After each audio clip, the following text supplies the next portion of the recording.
So now Priyanshi will speak.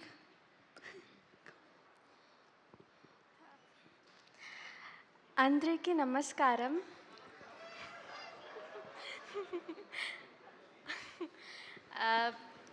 I'm really happy to be here today.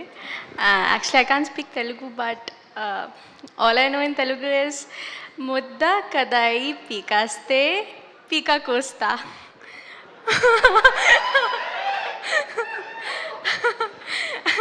And I just want to thank everyone who's present here. And like we have done a lot of hard work for this project. And yeah, I'm just hoping for the best. That's it. That's it. Yeah. మీ డైలాగ్తోనే సగం మందిని పడేశారు అక్కడ. So thank you so much. Shri Vishnu గారికి బాగా నచ్చింది బేసిక్గా మీరు చెప్పిన విధానం.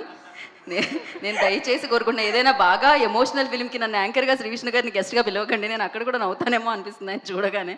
Thank you so much.